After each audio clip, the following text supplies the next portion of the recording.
Primary শিক্ষা পর্ষদ তরফ থেকে বিরাট বড় উদ্যোগ, প্রাইমারি শিক্ষকদের জানতেই হবে। পশ্চিমবঙ্গ প্রাইমারি শিক্ষা পর্ষদের তরফ থেকে একটি নতুন বিশাল বড় বিজ্ঞপ্তি প্রকাশ করা হয়েছে। আপনি যদি প্রাইমারি শিক্ষক হয়ে থাকেন বা প্রাইমারি শিক্ষকতা করতে আগ্রহী হন, তাহলে অবশ্যই আপনাকে জেনে নেওয়া দরকার। পশ্চিমবঙ্গ প্রাথমিক শিক্ষা পর্ষদ রাজ্যের সমস্ত প্রাথমিক বিদ্যালয়ের জন্য কেন্দ্রীয়ভাবে প্রশ্নপত্র প্রস্তুত করার সিদ্ধান্ত নিয়েছে। এই নতুন ব্যবস্থা চলতি শিক্ষাবর্ষ থেকে কার্যকর হবে বলে জানিয়েছেন পর্ষদ সভাপতি গৌতম পাল। বিস্তারিত জানার জন্য অবশ্যই পুরো ভিডিওটি দেখবেন এবং সাথে থাকবেন। কি পরিবর্তন করতে চলেছে প্রাইমারি শিক্ষা পর্ষদ, সেই বিষয়ে জানতে হলে অবশ্যই পুরো ভিডিওটির দেখবেন।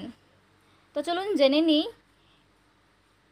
শিক্ষাক্ষেত্রে যে পরিবর্তন আনা হয়েছে তার মধ্যে একটি হলো বছরে 3টি পরীক্ষা নেওয়া হবে এবং এই পরীক্ষার প্রশ্নপত্র তৈরি করার মাধ্যমে শিক্ষার্থীদের শিক্ষার মান ভালোভাবেই যাচাই করা যাবে।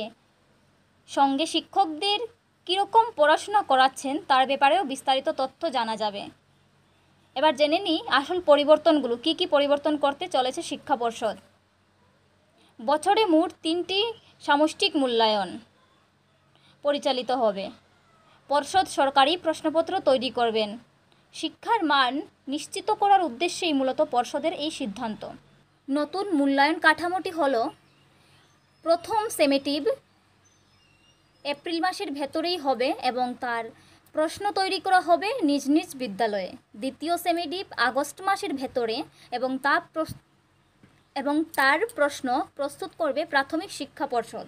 তৃতীয় সেমেটিভ ডিসেম্বরে হবে এবং তারও প্রশ্নপত্র তৈরি করবে প্রাথমিক শিক্ষা পর্ষদ।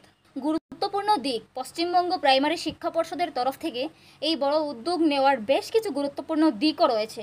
চলুন সেইগুলো আমরা আলোচনা করে নিই। প্রথম দিক হলো মানসম্পন্ন প্রশ্ন। এতদিন পর্যন্ত স্কুল নিজেরাই প্রশ্নপত্র তৈরি করত বলে শিক্ষার্থীদের শিক্ষার মান ভালোভাবে যাচাই করা যেত না। তবে এবার থেকে পর্ষদ প্রশ্নপত্র তৈরি করবে এবং এই পর্ষদের তৈরি প্রশ্নগুলোর মধ্যে থাকবে 60% পাঠ্যপুস্তক ভিত্তিক প্রশ্ন, 20% বিশ্লেষণধর্মী প্রশ্ন, আরও 20% প্রায়োগিক প্রশ্ন। শিক্ষকদের জন্য নির্দেশিকা। পর্ষদের তরফ থেকে শিক্ষকদের জন্য বেশ কিছু নির্দেশিকা দেওয়া হয়েছে, যেগুলো পালন করে শিক্ষকেরা ভালোভাবে শিক্ষাদান করতে পারবে ছাত্রছাত্রীদের। এর ফলে শিক্ষার মান উন্নত হবে। এছাড়াও প্রতিটি অধ্যায়ের জন্য বরাদ্দ সময়সীমা থাকবে। এর সঙ্গে বিশেষ গুরুত্বপূর্ণ বিষয় চিহ্নিতকরণ করতে হবে এবং মূল্যায়ন পদ্ধতির বিস্তারিত নির্দেশিকা পালন করতে হবে।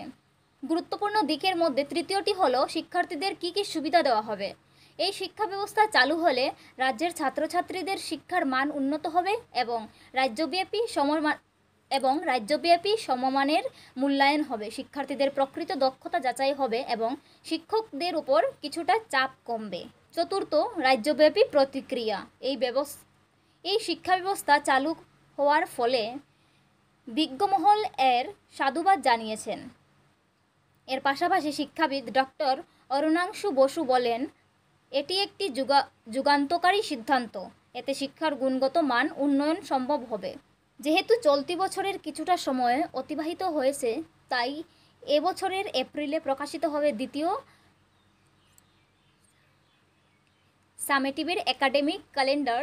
আর প্রশ্ন প্রণয়নে বিশেষজ্ঞ কমিটি গঠন করবে পর্ষদ এবং পাশাপাশি জানানো হয়েছে ডিজিটাল পদ্ধতিতে প্রশ্ন বিতরণ করা হবে।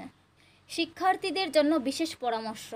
নতুন শিক্ষা ব্যবস্থা অনুযায়ী জানানো হয়েছে পাঠ্যপুস্তকের পাশাপাশি সাধারণ জ্ঞান বাড়ানো দরকার এবং বিশ্লেষণ ক্ষমতা উন্নয়নে মনোযোগ দিতে হবে এবং নিয়মিত অনুশীলনও করতে হবে।